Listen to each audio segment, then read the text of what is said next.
The gunshot echoed through the parking garage as Amara's knife found its mark in her attacker's shoulder. Blood splattered across her white dress, her hands trembling as the man collapsed at her feet. 6 months ago, she'd been selling mangoes in Nairobi's Gikomba market.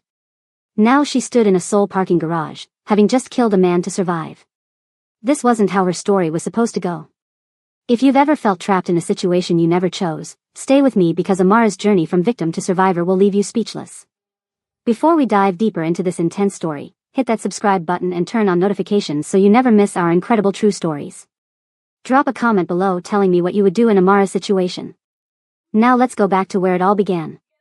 3 days earlier, Amara had stood in her family's cramped apartment in Nairobi's Eastlands, her mother's tears soaking through her yellow kitenge dress.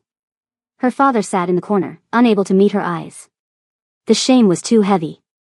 He'd gambled away everything they had and more, borrowing from the Chinese-Korean loan sharks who operated in East Africa's underbelly. The debt had ballooned to 2 million shillings, an impossible sum. They'd come for payment, and when her father couldn't produce it, they'd offered an alternative. Amara. 19 years old, beautiful, and now a commodity to settle accounts. The men had been cold and professional. They'd shown her family photos of what happened to people who defaulted. Bodies in the Ngong forest. Families who disappeared without trace. Then they'd shown a different picture. A Korean man, silver-haired and distinguished, standing beside a black Mercedes. This was Doyen, they explained. 69 years old, leader of one of Seoul's most powerful criminal syndicates. He needed a wife. Her father needed his debt erased. Simple mathematics of desperation. Amara's mother had collapsed, but Amara had stood tall. She'd looked at her 3 younger siblings, at the eviction notice on their door, at her father's broken spirit. She'd nodded. The men had smiled. Within 48 hours, she was on a Korean Air flight to Incheon, a fake passport in her purse and a wedding dress in the cargo hold. Seoul's lights had seemed cold compared to Nairobi's warm chaos as the car wound through Gangnam's pristine streets. Everything was so clean, so organized, so utterly foreign. The apartment building rose like a glass tower into the night sky. 37th floor. Penthouse. The elevator ride felt like descending into her own grave. The doors opened directly into the apartment. Floor-to-ceiling windows revealed Seoul's glittering sprawl. Amara stepped inside, her small suitcase feeling pathetic in the vast marble entryway. That's when she saw him. Doyen stood by the windows, backlit by the city lights. He wore a charcoal suit tailored to perfection, his silver hair swept back from a face that somehow maintained sharp angles despite his age. When he turned, his eyes were what struck her first. Dark, intelligent, absolutely ruthless. This was a man who'd built an empire on other people's fear. "You may call me Doyen," he said in perfect English, his voice like gravel wrapped in silk. "You will not call me husband until you mean it." Amara's heart hammered, but she refused to show fear. She'd seen enough violence in Nairobi's streets to know predators could smell terror. "What should I call you then?" A slight smile tugged at his lips. "Honest." "I appreciate that." He gestured to the living room's white leather furniture. "Sit. We need to discuss terms." She remained standing. "Terms? I thought I was purchased." "You were." He poured himself whiskey from a crystal decanter. "Your father didn't just owe money, Amara. He stole from the Jade Serpent Triad. $300,000 worth of conflict diamonds that were supposed to be smuggled through Mombasa port. When the shipment disappeared, they blamed my African contacts. I had to compensate them. Your father's debt is actually to me." Amara's legs suddenly felt weak. She sank onto the couch. "He stole?" "He gambled the payment away before making the delivery. The Triad wanted your entire family dead. I convinced them I had a better solution." Doyen settled into the chair across from her, studying her like a specimen under glass. "I bought the debt. I bought you. Your family lives because I chose mercy." "That's not mercy," Amara whispered. "That's ownership. In my world, it's both." He leaned forward. "Here are the terms. You will remain here as my wife. You will appear with me publicly when required. You will learn Korean. You will learn to survive in this world. In exchange, your family receives monthly payments, protection, and their lives. And if I refuse?" His expression didn't change, but the temperature in the room seemed to drop 10 degrees. "Then the original deal with the Triad stands. Your mother, your 3 siblings, all of them. Gone within a week. Your father will watch before he joins them." Amara closed her eyes, seeing her baby sister Zuri's face, her gap-toothed smile. 10 years old and obsessed with becoming a doctor. Her brothers, Jabari and Kofi, twins at 15 with dreams of playing football professionally.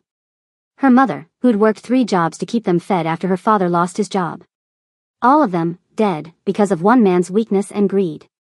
I understand, she said finally. Good. Doyen stood. Your bedroom is the second door on the left. You'll find clothes in your size in the closet. Mrs. Choi, my housekeeper, will wake you at 7. Your training begins tomorrow. Training? Did you think you'd simply sit here looking pretty? He moved toward the hallway. In my world, weakness is a death sentence. You need to learn to protect yourself. Language, combat, etiquette, culture. 3 months. That's how long you have to transform from a market girl into someone who can survive Seoul's underworld. Amara watched him pause at the hallway entrance. One more thing, Doyen said, turning back to face her. His eyes held something she couldn't quite read. I won't touch you. Not until you offer yourself willingly. I may have purchased you, Amara, but I will not take what isn't freely given. She stared at him, confusion mixing with her fear. Why? Because I'm a monster, not a rapist. There's a difference. He disappeared down the hallway, leaving her alone in the vast living room with its city view and its suffocating luxury. Amara sat frozen for several minutes before her body began to shake. The adrenaline that had kept her upright during the confrontation drained away, leaving her hollow. She pulled her knees to her chest, wrapping her arms around them, and let herself feel the full weight of what had just happened. She'd been sold. She was owned. Her life as she knew it was over. But her family would live. That had to be enough. The bedroom was larger than her entire family's apartment in Nairobi. The bed could have fit 6 people comfortably. The closet held more clothes than she'd owned in her entire life, all in her size, all expensive. Someone had done their research. The bathroom had a tub big enough to swim in and more beauty products than she knew how to use. It was a prison made of silk and marble. Amara didn't sleep that night. She stood at the bedroom window watching Seoul's lights, thinking about her mother's face, her siblings' futures, and the cold-eyed man who now controlled her fate. Somewhere in this glittering city, people were living normal lives. Going to work, falling in love, making choices. She wondered if she'd ever have that freedom again. At exactly 7 in the morning, a soft knock came at her door. A middle-aged Korean woman entered, her expression neutral but not unkind. Good morning. I am Mrs. Choi. I manage this household. You may call me Choi SSI. Her English was heavily accented but clear. Good morning, Amara replied, suddenly aware of how exhausted she looked. Mrs. Choi's expression softened slightly. It is difficult, the first night. But you are stronger than you know. Come. Breakfast, then we begin. The kitchen was all stainless steel and marble countertops. Mrs. Choi had prepared a spread of Korean dishes alongside some toast and eggs, perhaps anticipating Amara's unfamiliarity with the cuisine. Doyen sat at the head of the table reading a newspaper, now dressed in casual clothes that probably cost more than a year of her father's salary. Sit, he said without looking up. Amara took a seat at the far end of the table. Closer. I don't bite at breakfast. She moved to a chair in the middle, maintaining some distance. Mrs. Choi served them both, and for several minutes, they ate in silence. Amara picked at her food, her stomach too knotted to accept much. You need to eat, Doyen said, finally lowering his newspaper. Training will be physically demanding. You'll need your strength. I'm not hungry. That wasn't a request. His tone remained calm but carried unmistakable authority. Eat. Amara forced down some eggs and toast, washing it down with orange juice. She refused to look at him, focusing instead on her plate. Your trainer arrives in 30 minutes, Doyen continued. Her name is Suki. She's former North Korean military, defected 8 years ago. She'll teach you to fight, to survive, to be aware of your surroundings at all times. Listen to everything she says. Why do I need to fight? You said I just needed to appear with you publicly. Doyen set down his chopsticks and looked at her directly. Because being seen with me makes you a target. My enemies will see you as my weakness, a vulnerability they can exploit.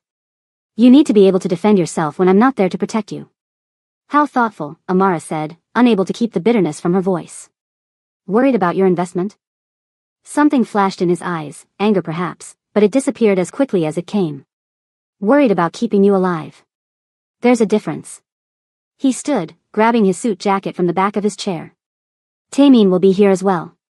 He's my second in command. He doesn't trust you yet. Don't take it personally. He doesn't trust anyone. Should I trust you? Doyen paused at the doorway, considering her question.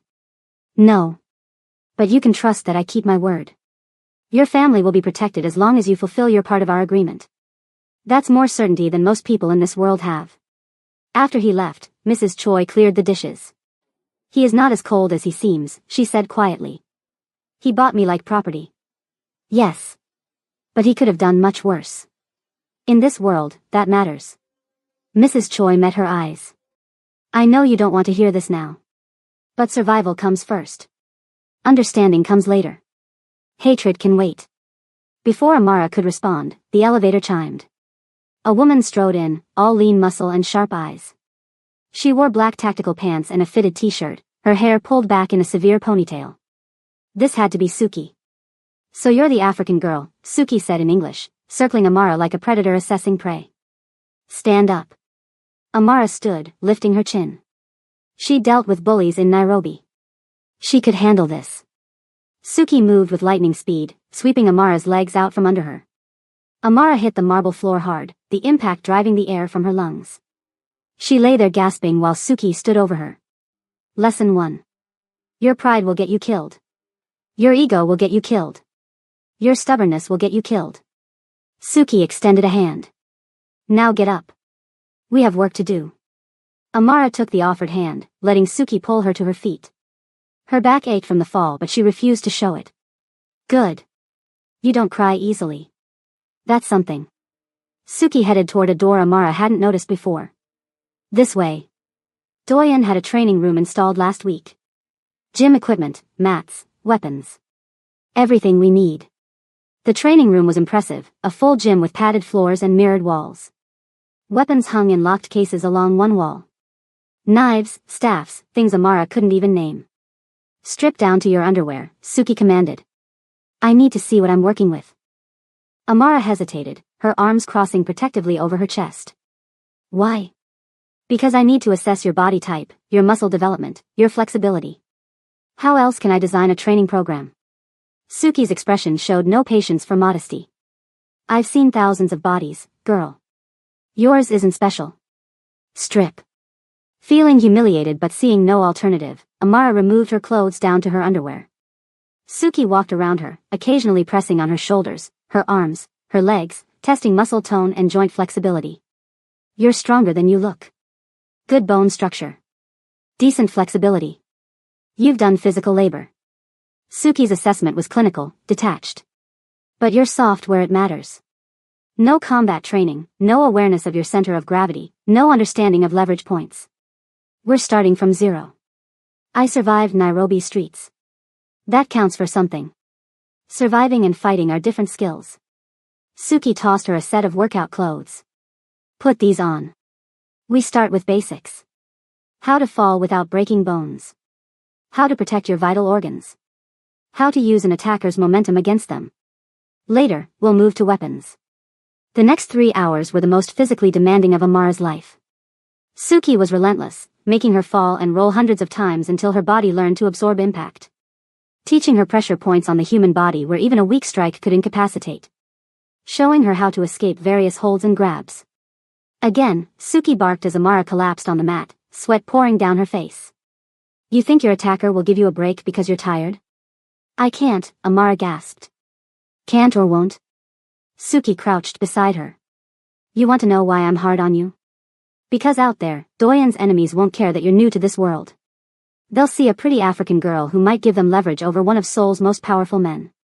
They'll kidnap you, torture you, use you as bait. And if you can't fight back, if you can't survive long enough for rescue, you're dead. So get up. Amara forced herself to her feet, muscles screaming in protest. She got into the defensive stance Suki had taught her, fists raised, weight balanced. Again. A slight smile crossed Suki's face. Better. You've got fire. We can work with fire. By the time the session ended, Amara could barely walk. Every muscle ached. Mrs. Choi helped her to a bath, adding something to the water that smelled medicinal. For the muscles, she explained. You'll hurt worse tomorrow. Amara sank into the hot water with a groan. Does it get easier? Eventually. Suki trained me when I first came to work for Doyen SSI. I was soft like you, and used to violence. Now I can break a man's wrist if he touches me wrong. Mrs. Choi smiled at Amara's surprised expression. You think Doyen would hire a housekeeper who couldn't protect herself? Everyone in this household is a weapon, child. You'll learn that too. That evening, Doyen returned to find Amara barely able to move from the couch where she'd collapsed after her bath. He poured himself a drink and sat across from her, his expression unreadable. Suki says you have potential.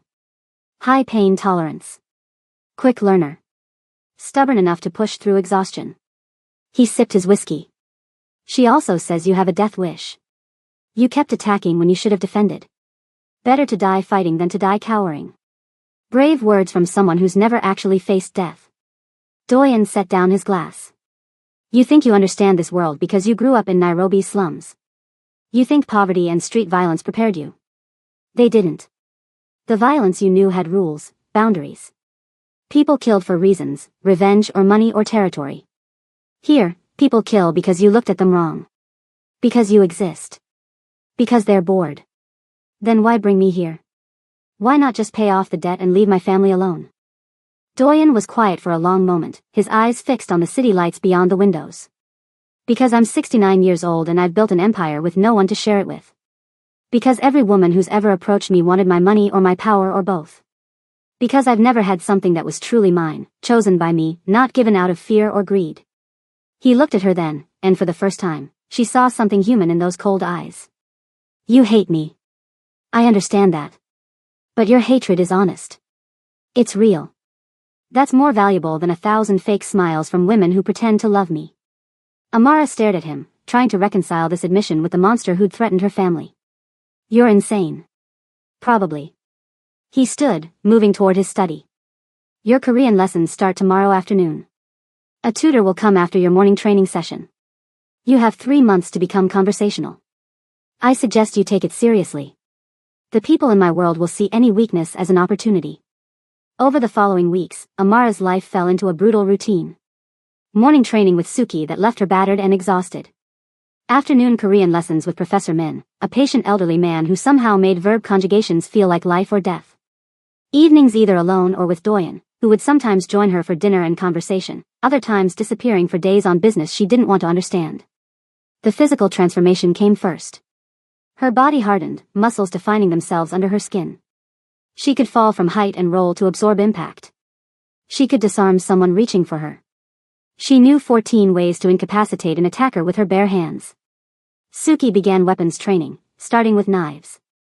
A gun can jam, can run out of bullets, can be taken from you, Suki explained, demonstrating proper grip on a combat knife. But a knife? A knife is intimate. You have to get close.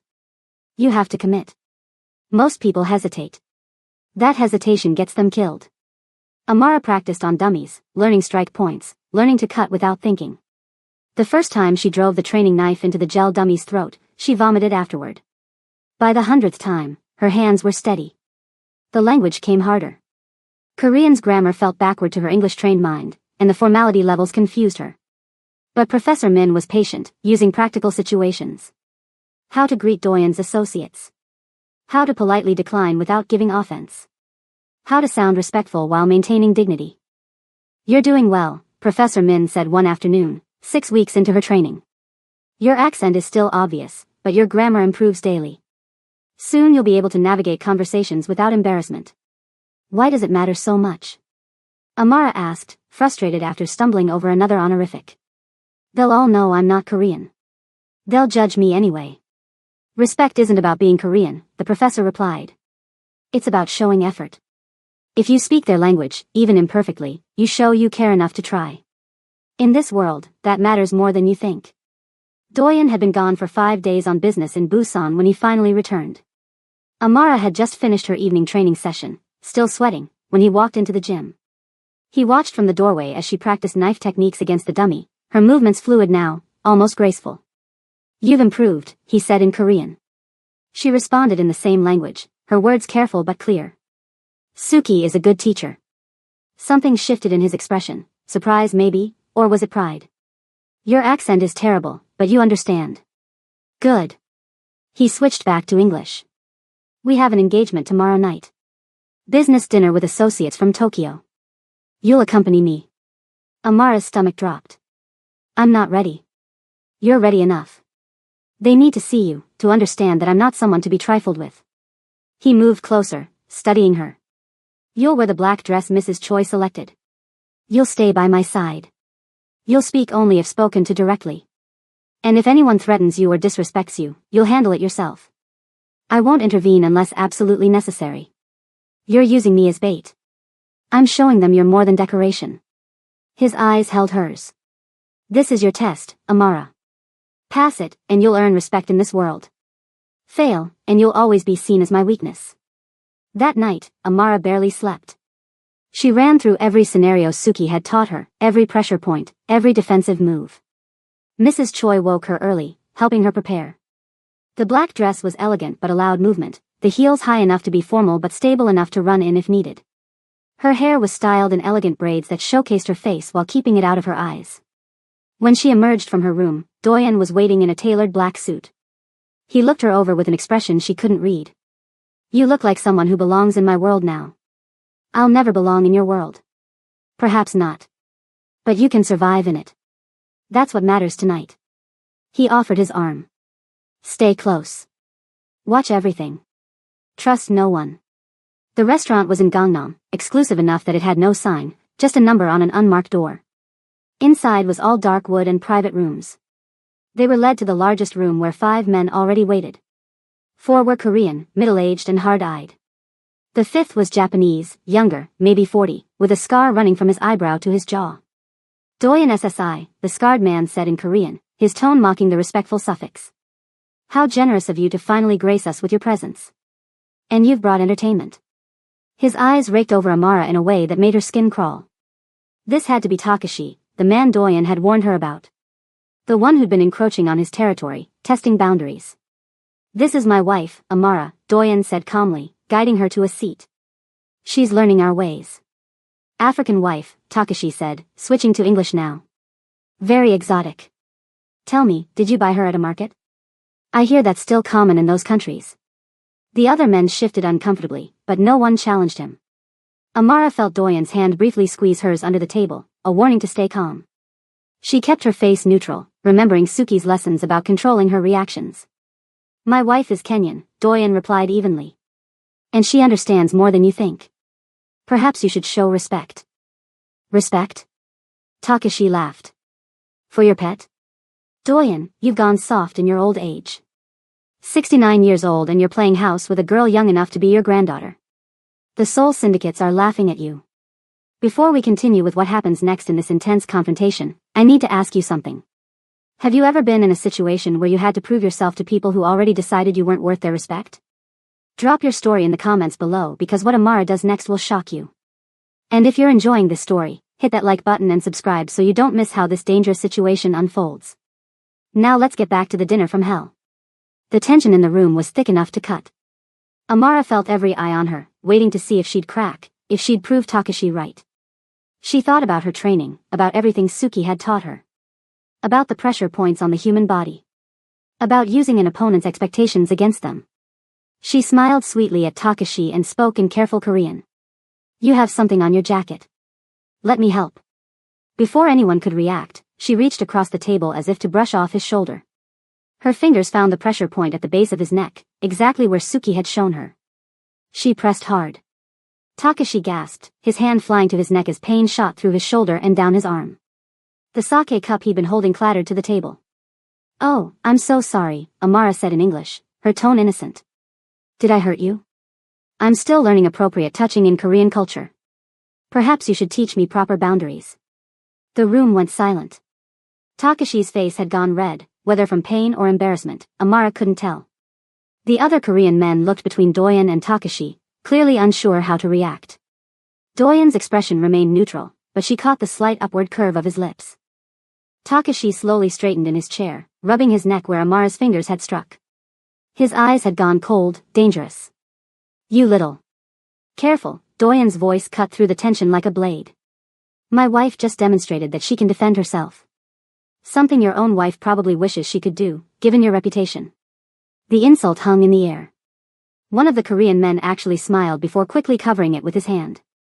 Takashi's scar seemed to darken as blood rushed to his face. This isn't over, Takashi said, standing abruptly. Your territory's in Itaewon, the shipping routes through Incheon port, all of it. I'm coming for everything, old man. And your little African pet won't be able to pressure point her way out of what's coming. He stormed out, one of his men scrambling to follow. The remaining men looked uncomfortable, caught between backing Takashi or maintaining their alliance with Doyen. Gentlemen, Doyen said calmly, pouring himself more sake. Let's discuss actual business. My wife has made her point. Takashi made his. Now we talk about what matters. Money. The rest of the dinner passed in tense negotiation. Amara stayed quiet, observing as Doyen orchestrated agreements and threats with equal skill. She began to understand why he ruled Seoul's underworld. It wasn't just violence or money. It was this, the ability to turn any situation to his advantage, to make people believe they were getting what they wanted while giving him exactly what he needed. The car ride home was silent until they were nearly at the penthouse. Then Doyen spoke. You took a significant risk tonight. You said to handle disrespect myself. I did. And you handled it perfectly. Better than I expected. He looked at her directly. But you also started a war. Takashi won't forget that humiliation. He'll come for you specifically now, not just as a way to get to me, but because you made him look weak in front of his allies. Amara's confidence wavered. I did what you wanted. Yes. And now you'll live with the consequences. Welcome to my world, Amara. Every victory has a price. He was quiet for a moment. Suki will increase your weapons training starting tomorrow. You need to be ready. That night, Amara stood at her bedroom window overlooking Seoul's glittering lights, her hands trembling slightly as the adrenaline finally wore off. She'd struck a Yakuza underboss. She'd humiliated him in front of his peers. And somewhere out there in those lights, he was planning revenge. She thought about her family in Nairobi, safe and protected because of her sacrifice. Was this the life she'd condemned herself to? Violence and threat and constant vigilance? She touched the window glass, cold against her palm, and made a decision. If this was her life now, she wouldn't just survive it. She would master it. The next morning, she arrived at the training room before Suki. When the trainer walked in, Amara was already warming up, stretching muscles that still ached from yesterday's session. Eager, Suki observed. What changed? I made an enemy last night. A real one. I need to be ready. Suki's expression shifted to something almost like approval. Doyen told me. Takashi is dangerous, impulsive, holds grudges. Good. Fear makes you sharp. She moved to the weapons cabinet, unlocking it. Today we escalate. Knives aren't enough anymore. Time to learn guns. The weight of the pistol in Amara's hand felt wrong, heavy and cold. Suki adjusted her grip, her stance, teaching her to absorb recoil, to aim for center mass, to double tap. The first gunshot made Amara flinch. By the 100th, her hands were steady. You're a natural, Suki said, examining the target. Most people close their eyes when they shoot. You kept them open. That's instinct, can't be taught. I don't want to be good at this. But you are. Accept it. Use it. Suki reloaded the magazine. Again. Until your body remembers how to kill without your mind getting in the way. Weeks passed. Amara's Korean improved dramatically. She could now hold conversations, understand the subtle gradations of respect and insult embedded in the language. Her combat skills sharpened. She sparred with Suki now, sometimes even scoring points. The weapons training expanded to include rifles, tactical knives, even improvised weapons. But something else was changing too, something she hadn't anticipated. Her conversations with Doyen had evolved. What started as hostile silence had become actual dialogue. He told her about building his empire from nothing, an orphan who survived Korea's criminal underworld through intelligence and ruthlessness. She told him about Nairobi, about her mother's strength, about the poverty that made her father desperate enough to steal. One evening, 2 months into her captivity, they sat on the penthouse balcony overlooking Seoul. Doyen had poured them both wine, and they watched the city lights in comfortable silence. Do you still hate me? He asked suddenly. Amara considered the question honestly. I hate what you did.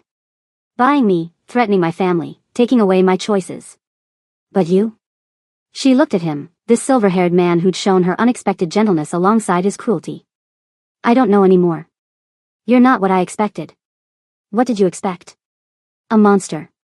Simple evil. Something easy to hate. She sipped her wine. But you're more complicated than that. You've been kind when you didn't have to be. Patient. You kept your word about not touching me. That counts for something. Don't mistake restraint for virtue, Amara. I'm still the man who purchased you. I know. But you're also the man who made sure my sister Zuri got the medical treatment she needed when she got sick last month. Mrs. Choi told me you arranged it personally, paid for everything. You didn't have to do that. Doyen looked uncomfortable, as if kindness was more shameful than cruelty. Your family's well-being ensures your cooperation. Is that the only reason? She held his gaze. Or is it possible that somewhere under all that ice, you actually care? He stood abruptly, moving to the balcony railing. Don't romanticize this, Amara. Don't make me into something I'm not. I'm a criminal. I've killed people. Ruined lives. Built my fortune on suffering.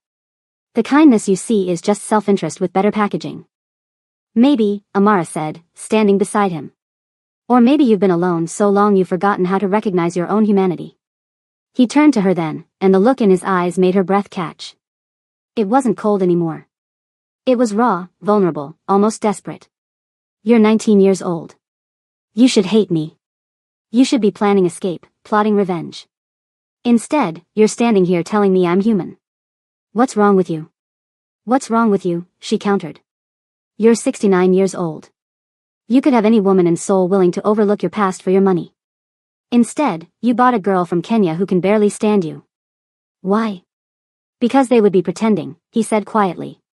Every smile fake, every touch calculated. At least with you, I know exactly where I stand. Your hatred was honest. And now, whatever this is between us, it's honest too. The air between them felt charged, dangerous. Amara knew she should step back, maintain distance, remember that this man owned her. But something kept her rooted in place, something that had been growing despite her best efforts to suppress it. Attraction. Curiosity. Something far more complicated than simple hate. What is this between us? She whispered. Doyen's hand came up, his fingers tracing her jawline with unexpected gentleness. I don't know. But I feel it too. His thumb brushed across her lower lip. Tell me to stop. She should. Every logical part of her brain screamed that she should pull away, remember the power imbalance, remember that she was here because of threats and money. But her body had other ideas. Her heart was racing, her skin tingling where he touched her. I can't, she admitted. He leaned closer, his breath warm against her lips. Can't or won't? Before she could answer, his phone buzzed urgently. The moment shattered. Doyen stepped back, checking the message, his expression darkening. What is it? Takeshi.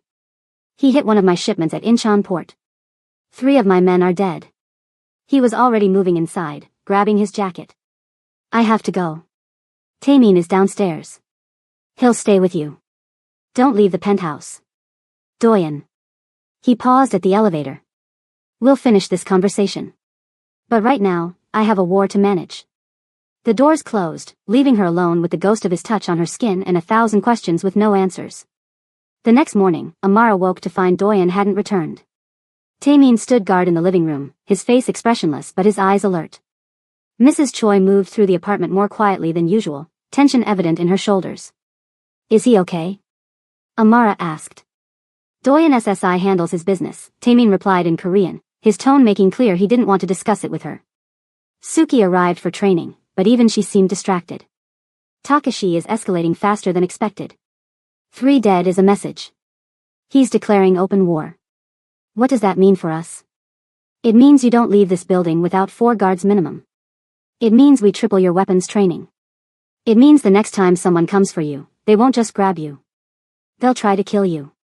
Suki handed her a gun, heavier than the ones they'd been training with. This is a Glock 19.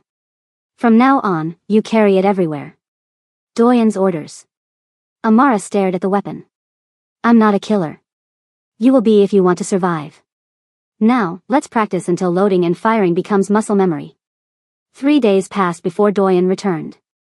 Amara was in the training room when he walked in, exhausted and with what looked like dried blood on his shirt cuff. She lowered her weapon, concern flooding through her. You're hurt. Not my blood. He loosened his tie, watching her. You've been practicing. Suki says I need to be ready. She's right. He moved closer, and she could smell gunpowder and something else, something darker. I've been cleaning up Takashi's mess. Securing our territories. Making examples. It's ugly work. I know what you are. What you do. Do you? His eyes searched hers. Because 3 days ago on that balcony, you looked at me like I was a man, not a monster. Can you still do that now, knowing I've spent the last 72 hours orchestrating deaths? Amara set down her gun and crossed to him. She should be repulsed. She should see only the blood on his hands, literal and metaphorical. But instead, she saw exhaustion, the weight of his choices, the isolation of his power. I see both, she said honestly. The monster and the man. They exist together. I'm not sure I can separate them anymore. Something in his expression cracked. He pulled her close, his lips crashing against hers with desperate hunger. This wasn't the gentle almost kiss from the balcony. This was raw need, weeks of tension finally breaking.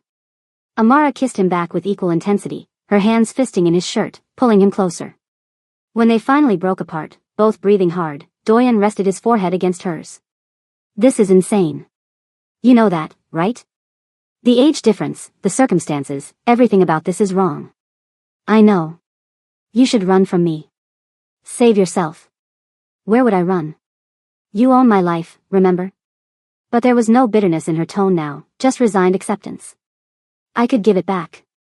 Your freedom. Your family's debt is paid. I could send you home tomorrow. His hands cupped her face.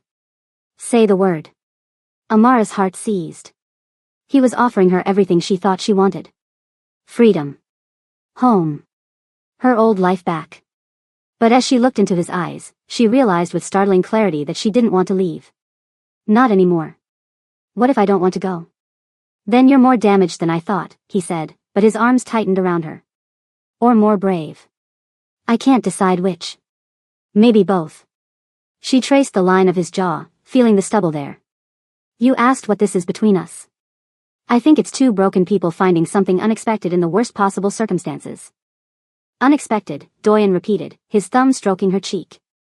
That's one word for it. Catastrophic might be another. Are you trying to talk me out of this? I'm trying to give you one last chance to make the smart choice. Because once we cross this line, Amara, there's no going back. You won't just be my captive wife for show. You'll be mine in every way. And I'm selfish enough, possessive enough, that I won't let you go. She should be terrified by the intensity in his voice, the dark promise in his words. Instead, she felt something else entirely. Want. Need. The reckless desire to burn every bridge and see what rose from the ashes. Then don't let go, she whispered. He kissed her again, slower this time but no less consuming. His hands mapped her body with reverent hunger, and she responded with equal fervor, pulling him toward the bedroom. They barely made it, leaving a trail of discarded clothing from the training room to his bed. Last chance, he breathed against her neck. Tell me to stop. Don't you dare stop. What happened next was intense, passionate, a collision of need and emotion that left them both shaking. Doyen was surprisingly gentle despite his intensity, constantly checking her reactions, making sure she was with him every step.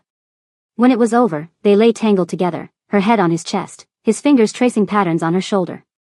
No regrets, he asked quietly. Ask me tomorrow. She lifted her head to look at him.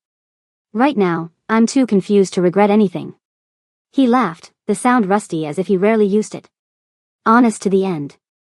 That's what I love about you. The word hung between them. Love. Neither of them acknowledged it directly, but it changed something in the air, made everything feel more real and more terrifying. Over the next weeks, their relationship shifted completely. Amara moved into his bedroom permanently. They fell into a routine that felt almost domestic despite the violence that surrounded them. Morning training with Suki, afternoon Korean lessons, evenings with Doyen discussing his business or simply existing together in comfortable silence. But the threat of Takashi loomed larger every day. He'd hit 2 more of Doyen's operations, killed 5 more men, and made it clear he was coming for something bigger. Doyen increased security around the penthouse, but even he seemed worried. He's not just after territory anymore, Doyen told her one night. He's after me specifically. My reputation. My power. And the fastest way to hurt me is through you.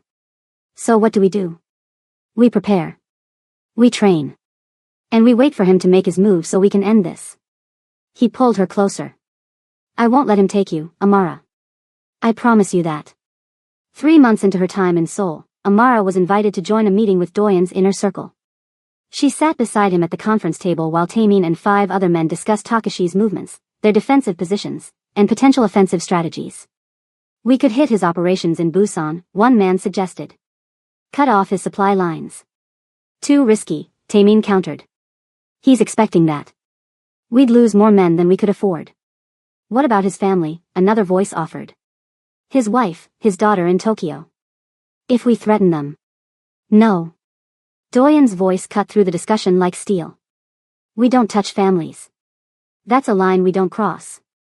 But he'd do it to us, the man protested. He's already threatened your wife. Which is exactly why we're better than him. Doyen's eyes were cold. Find another way. Amara listened, absorbing the brutal calculus of their world. These men were discussing murder and violence as casually as others might discuss business contracts. And she was part of it now, complicit by proximity if nothing else. What if we draw him out? She said suddenly. Every eye in the room turned to her. He wants to humiliate you through me. So give him the opportunity. Use me as bait. Absolutely not, Doyen said immediately. Think about it. He won't be able to resist. I go somewhere public, somewhere he can make a move. But we're ready for him. We set the trap and spring it when he comes. You want to put yourself in danger deliberately? Taemin's expression was skeptical. You've been here 3 months. You're not trained enough for that kind of operation. I've been training every day. I can handle myself. Against street thugs maybe, Taemin shot back. But Takashi's men are professionals. They'll kill you before you can even draw your weapon. Then we make sure I'm not alone. Guards, backup, whatever we need. But we end this now, on our terms, instead of waiting for him to choose the battlefield. The room erupted in argument, some supporting her plan, others calling it suicide. Doyen remained silent, his jaw tight, clearly hating the idea but seeing its logic. Finally, he raised his hand for silence. I need to think about this. Meeting adjourned. After everyone left, they stood alone in the conference room. Doyen's anger was palpable. You want to explain what that was? Strategy. Isn't that what you wanted me to learn? I wanted you to survive, not volunteer for execution. I'm tired of hiding, Doyen. Tired of waiting for the next attack. If we're going to do this, let's do it right. Let's end him. He grabbed her shoulders, his grip almost painful. You don't understand what you're suggesting. If anything goes wrong, if he gets his hands on you for even a minute, then you come get me. Like you did at the port. She placed her hands over his. You said we're partners now. Partners trust each other. Trust me to do this. Have you ever made a decision that everyone around you said was crazy, but you knew in your gut was right? That's where Amara is right now, and what happens next will determine if her courage is brilliant or fatal. If you're invested in this story, smash that like button and drop a comment telling me if you think she should go through with this plan. And make sure you're subscribed because the next part of this story is going to be intense. Now let's see what Doyen decides. Doyen stared at her for a long moment, conflict warring in his eyes. Finally, he released her and turned away, running his hand through his silver hair. You're asking me to use you as bait. To put the one thing in this world I care about in the crosshairs of a man who wants to destroy me. I'm asking you to trust that I'm strong enough to handle this. You and Suki trained me for exactly this kind of situation. Training and reality are different things. He turned back to her. You've never killed anyone, Amara. Not really. That man at the port, you wounded him in self-defense. But if we do this, if we set this trap, you'll have to kill. Multiple people probably. Can you do that? Can you take a life and live with it? She thought about her family in Nairobi, safe because of her sacrifice. She thought about the life she'd built here, unexpected and complicated as it was. She thought about Doyen, this dangerous man she'd somehow fallen for despite every logical reason not to. If it means protecting what's mine. Yes. I can do it. Something shifted in his expression. Pride maybe, or resignation. Then we do it right. Full planning, multiple contingencies, extraction protocols. And if at any point I say abort, you listen. Understood? Understood. They spent the next week planning meticulously. The location would be the Korean African Cultural Center Amara had been supporting, a community space she'd helped fund with Doyen's money. She'd announced a public appearance there, a speech about bridging cultures. The event had been publicized enough that Takashi would know about it. He'll see it as the perfect opportunity, Taemin explained during one planning session. Public space, lots of civilians for cover, and you making yourself vulnerable. His ego won't let him pass it up. How many men will he bring? Amara asked. At least 5, probably more. He'll want overwhelming force. Taemin pointed to the building schematic spread across the table. We'll have our people positioned here, here, and here. Snipers on the adjacent buildings. Ground team in the crowd. You'll wear a wire so we can hear everything. What about innocent people? Amara's stomach twisted at the thought of civilians caught in crossfire. We clear the building 5 minutes before the event starts. Fire alarm, fake gas leak, whatever works. By the time Takashi arrives, it'll be empty except for our people and his. Doyen's voice was cold, tactical. No civilians get hurt. That's non-negotiable. The night before the operation, Amara couldn't sleep. She stood at the bedroom window watching Seoul's lights, trying to calm her racing thoughts. Doyen came up behind her, wrapping his arms around her waist. Having second thoughts? Third and fourth thoughts too. She leaned back against him. What if I freeze? What if I get you or your men killed because I'm not ready? Then we adjust and overcome. That's what we do. He turned her to face him. But for what it's worth, I believe you're ready. You're stronger than you think, Amara. You've survived everything this world has thrown at you. Tomorrow will be no different. And if I don't make it? His arms tightened around her. Then I burn Seoul to the ground finding revenge. But that won't happen. I won't let it. They made love that night with desperate intensity, as if trying to memorize each other in case tomorrow brought the worst. Afterward, lying in his arms, Amara finally voiced the thought that had been haunting her. I think I love you. I know that's insane given everything, but I do. Doyen was quiet for so long she thought he might not respond. Then his voice came, rough with emotion. I know I love you. From the moment you stood up to Takashi at that dinner. Maybe even before that. You're the only real thing in my life, Amara. The only choice I've made that wasn't about power or money or survival. You're just for me. We're so messed up, she said, but she was smiling. Completely. But we're messed up together. That counts for something. The next morning arrived too quickly. Amara dressed in practical clothes that looked formal enough for a public appearance but allowed movement. The bulletproof vest under her blouse was uncomfortable but necessary. She checked her Glock twice, making sure the magazine was full, the safety functional. Suki came to do a final equipment check. Remember everything I taught you. Stay aware of your surroundings. Don't let anyone get within arm's reach unless they're ours. And if shooting starts, get to cover first, return fire second. I remember. Good. Suki surprised her by pulling her into a brief hug. You become a good student. Don't die today. I'd hate to break in someone new. The drive to the cultural center was tense. Doyen sat beside her in the SUV, Taemin driving, 2 more vehicles full of armed men following. His hand found hers, squeezing once. Last chance to back out. Not a chance. The center was a modest building in Itaewon, the international district. Amara had chosen it specifically because its layout offered multiple entry and exit points. Her people had already cleared the building using the gas leak excuse. Now it sat empty, waiting. Takashi's convoy was spotted 10 minutes ago, Taemin reported through his earpiece. 4 vehicles, estimated 12 to 15 men. They'll be here in 5 minutes. Amara's heart hammered. This was really happening. Doyen walked her to the entrance, his expression carved from stone. You remember the safe word? Phoenix. If I say it, you extract me immediately. No heroics. No unnecessary risks. You get one shot at him, you take it. Don't hesitate. He cupped her face, kissing her hard. Come back to me. Always. She walked into the building alone, her footsteps echoing in the empty lobby. The lights were on, everything looking normal for an event about to start. She moved to the small stage area, pretending to check the microphone. Through her earpiece, she heard Taemin's updates. Takashi's vehicle's parking now. Count 15 men, all armed.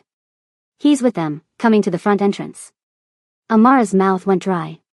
She positioned herself center stage, visible from the entrance, an easy target. Every instinct screamed to find cover, but that wasn't the plan. She needed to draw them in, make them commit. The front doors opened. Takashi walked in flanked by his men, all of them carrying weapons openly now that they thought the building was empty. His scarred face split into a cruel smile when he saw her alone on stage. The African princess, he called out in English, his accent thick. All alone. Where is your old man? Finally realized you're not worth protecting? Amara kept her expression calm despite her racing pulse. He's around. Unlike you, he doesn't need an army to feel powerful. Takashi laughed, moving closer. His men fanned out, covering exits, blocking escape routes. Still has a sharp tongue. I'm going to enjoy breaking that spirit. He was 10 feet away now, close enough she could see the madness in his eyes. Did you really think I'd fall for this obvious trap? I knew what you were planning. The difference is, I came anyway because I have the numbers. 15 of my men against what, maybe 8 of his? Your old man is slipping. Maybe. Amara's hand drifted casually toward her concealed weapon. Or maybe you can't count. The lights went out, plunging the building into darkness. Amara dropped behind the stage's podium as gunfire erupted. Muzzle flashes lit the space in strobing bursts. She heard Takashi screaming orders in Japanese, heard his men returning fire. Through her earpiece, Doyen's voice cut through the chaos. Status? Taking cover. Engaging. Amara drew her Glock, steadying her breathing like Suki taught her. She could see shapes moving in the darkness, illuminated by weapon fire. One of Takashi's men rushed the stage. She aimed center mass and squeezed the trigger twice. The man went down. The first kill. Her stomach lurched but she didn't have time to process it. 2 more men coming from the right. She fired, hitting one in the shoulder. He spun and fell. The second dove for cover, returning fire. Bullets chewed through the podium inches from her head. East entrance secured, Tamin's voice crackled. Moving to your position. The backup lights kicked on, emergency floods that gave everything a harsh red glow. Amara could see better now. 5 of Takashi's men were down. The rest had taken defensive positions, pinned by crossfire from Doyen's people positioned throughout the building. Then she saw him. Takashi, moving along the wall toward a side exit, trying to escape while his men provided cover. He was going to slip away, live to threaten them another day. Not happening. Amara broke from cover, sprinting across the open floor. Bullets tracked her movement but she weaved, using benches and pillars for momentary protection. She could hear Doyen shouting in her earpiece, ordering her back, but she'd committed now. Takashi saw her coming and raised his weapon. She dove, sliding across the polished floor as his shot went high. She came up on one knee and fired. The bullet caught him in the thigh. He screamed, going down hard. She was on him in seconds, kicking his gun away, her own weapon pressed against his temple. His men couldn't shoot without hitting him. The room went quiet except for the ringing in everyone's ears. Call them off, Amara said in Korean, her voice steadier than she felt. Tell your men to drop their weapons or I paint the floor with your brain. Takashi's face twisted with rage and pain. You think killing me ends this? My organization. We'll find new leadership that isn't stupid enough to start wars they can't win. Last chance. He barked orders in Japanese. Slowly, his remaining men lowered their weapons. Doyen's people moved in, securing them. Then Doyen himself emerged from the shadows, his expression furious and terrified and proud all at once. I told you not to break cover, he said, but his hand was gentle as he helped her stand. And I told you I could handle it. She was shaking now, adrenaline crash hitting hard. Doyen looked down at Takashi bleeding on the floor. You've lost. Your men, your pride, everything. Seoul's syndicates will hear about this by morning. You're finished. Then kill me, Takashi spat. End it. No. Doyen's voice was cold. You'll live. You'll go back to Tokyo humiliated, defeated by a 19-year-old girl and an old man you thought was weak. You'll live with that shame. And if you ever come near my territory or my wife again, then I'll kill you. Slowly. Understood? Takashi's silence was answer enough. Doyen's men hauled him and his crew out, leaving the building in shambles. Emergency sirens wailed in the distance. Time to leave.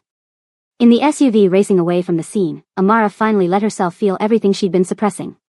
The fear, the adrenaline, the reality of having killed 2 men. She started shaking, unable to stop. Doyen pulled her against him, holding her tight. You did what you had to do. You survived. That's all that matters. I killed them. I took their lives. Yes. And they would have killed you without hesitation. This is the world we live in, Amara. It's brutal and unfair, and sometimes the only choice is to be more brutal than your enemies.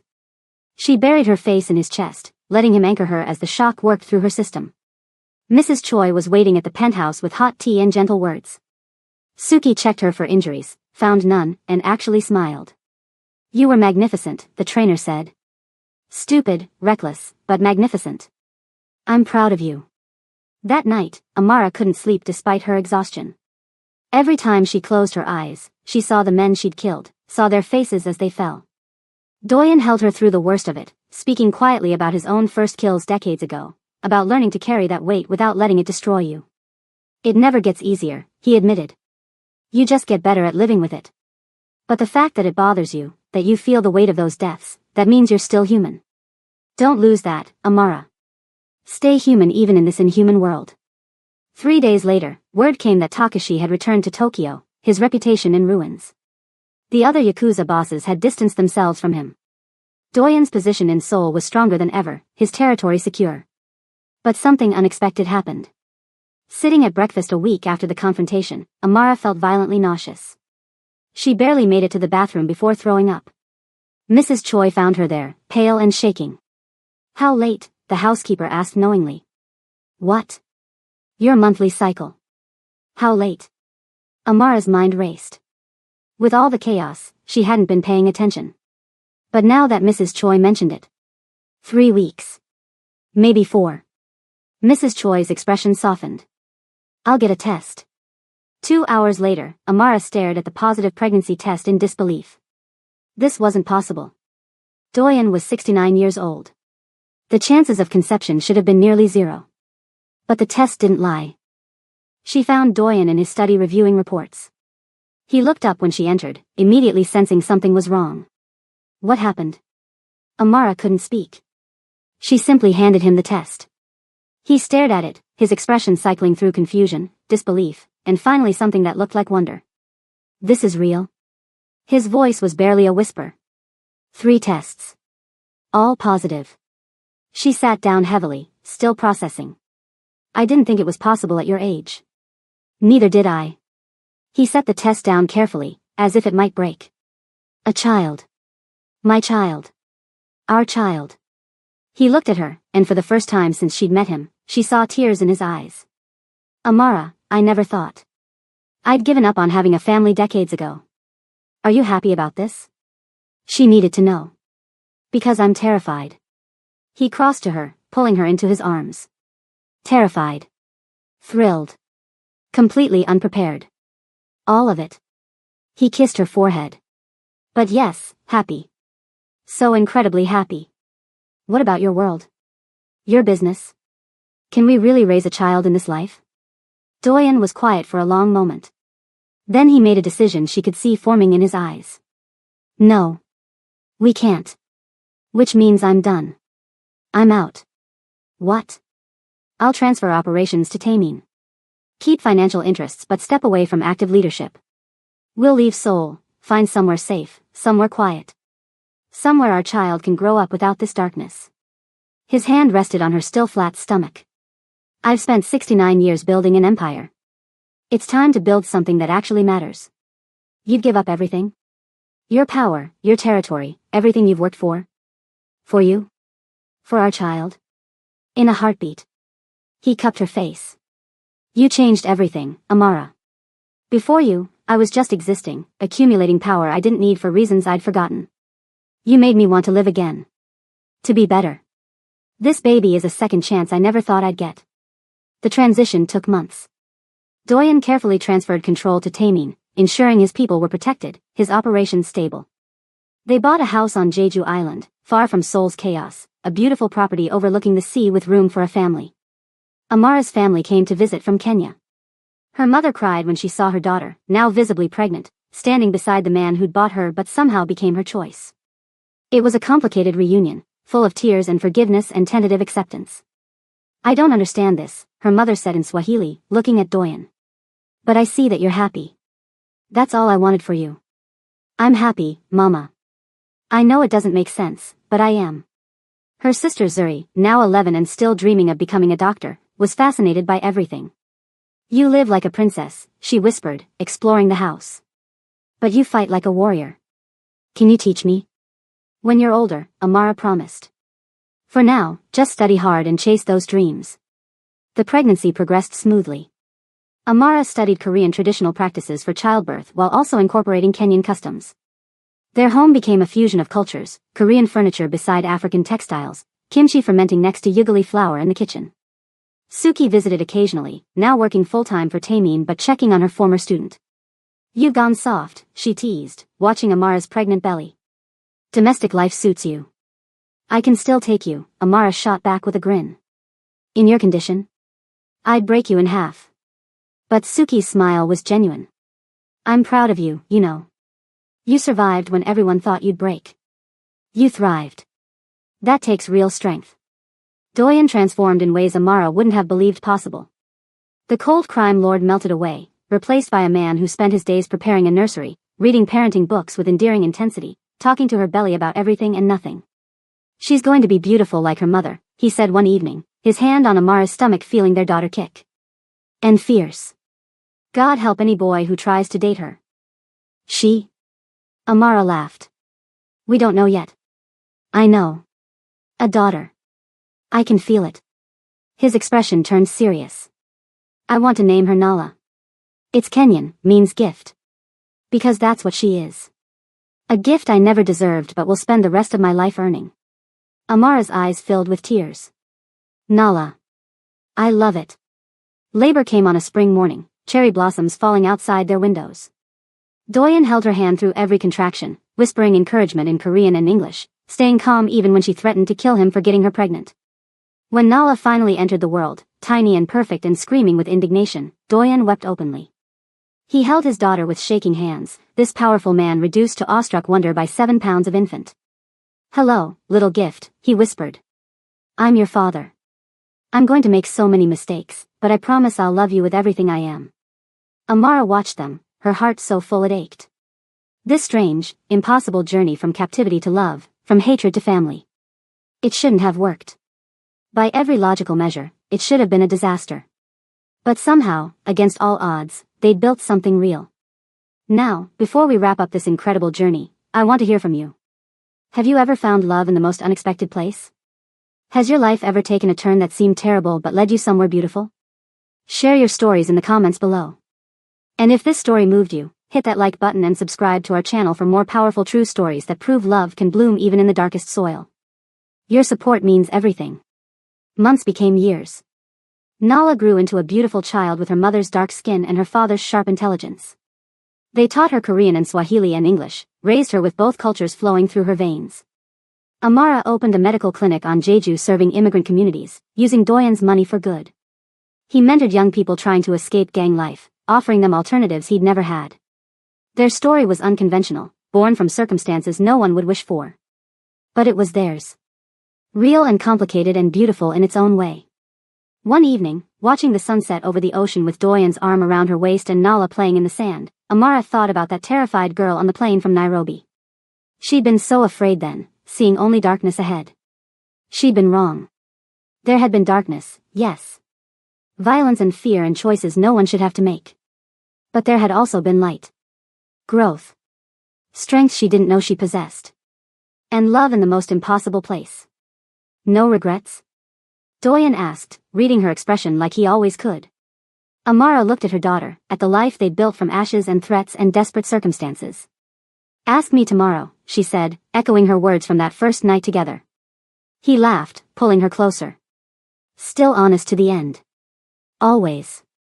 As the sun set over Jeju Island, painting the sky in shades of gold and crimson, Amara finally understood something fundamental. Life rarely goes according to plan. Sometimes the worst things lead to the best outcomes. Sometimes the people who hurt us also heal us. Sometimes love grows in the darkest soil. She'd been sold at 19, trapped in a foreign country with a man 50 years her senior. It should have destroyed her. Instead, it transformed her into someone stronger, fiercer, more complete than she'd ever imagined possible. Doyen squeezed her hand. What are you thinking? That I wouldn't change anything.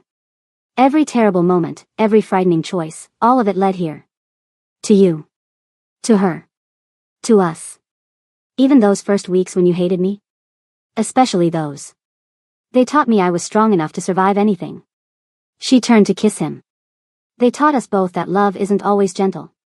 Sometimes it's fierce and complicated and born from impossible circumstances. But that doesn't make it less real. Nala ran up to them, sandy and giggling, demanding to be lifted. Doyen scooped her up with the ease of practice, settling her between them. Their little family, unconventional and perfect. This was their triumph. Not the victory over Takashi or the wealth or the power. But this. A family built from pain and choice and stubborn refusal to let circumstances define them. A love that shouldn't exist but did, fiercely and completely. And as the last light faded from the sky and the first stars emerged, Amara knew with absolute certainty that she was exactly where she was meant to be. Not despite the journey, but because of it. Every scar had a story. Every fear had taught strength. Every moment of darkness had made the light sweeter. This was their story. Messy, complicated, beautiful, real. And it was just beginning.